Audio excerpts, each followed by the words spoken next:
But what is my and your aspiration? And as Sheikh Haytham said, that we have these aspirations, and even if we don't attain these aspirations, Allah will reward us for our intention if it's sincere for the sake of Allah subhanahu wa ta'ala. And this is what the Prophet ﷺ gave. He gave these people, the Sahaba radiallahu anhum, he gave them a vision. He gave them an aspiration. And this is what the Sahaba radiallahu anhum, they aspired for. Before Islam, you know the history of the Arabs before Islam. Two main superpowers never wanted to rule over that part of the Arab Peninsula. The Romans, the Byzantines and the Persians were not really interested in that part of the world. And then came to them the Prophet ﷺ, and he gave them an aspiration. He gave them an impetus.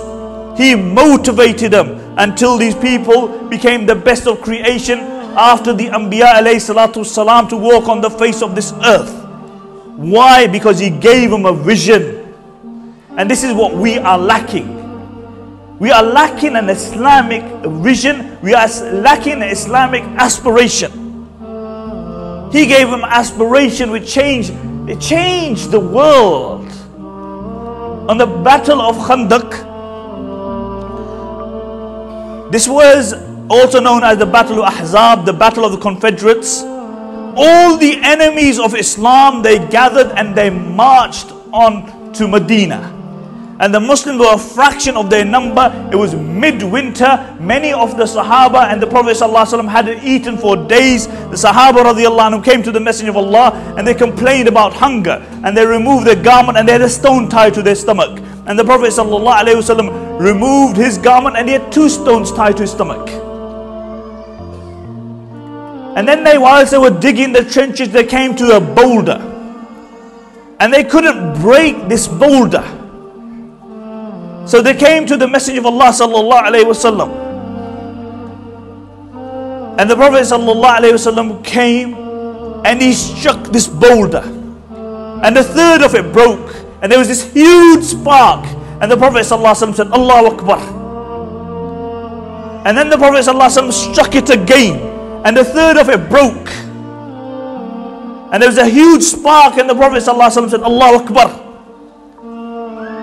And then the Prophet ﷺ struck it the third time. And it broke into pieces, small pieces. And there was a spark and the Prophet ﷺ said, Allahu Akbar. And the Sahaba radiallahu anhum asked, O Messenger of Allah, the spark, the Allahu Akbar, what was it? And the Prophet ﷺ said, when I struck it the first time, Allah showed me that a day would come that the Muslims would take the palaces of Yemen. When I struck it the second time, Allah subhanahu wa ta'ala showed me that a day would come that we would take the Byzantine palaces of Sham. And when I struck it the third time, Allah subhanahu wa ta'ala showed me that the day would come that we would take the White Palace in Madain of the superpower of the day, the Persians. And this was a reality. And the Munafiqeen began to say, look at this man, he's promising them that they will become the superpower of the day, and one of us is scared to go and relieve himself. But within a very short time, because the Messenger of Allah gave the Sahaba this aspiration, he gave them this vision. And in a very short time, in the time of Umar ibn al-Khattab radiallahu anhu, the Muslims became the superpower of the day. The light of Allah.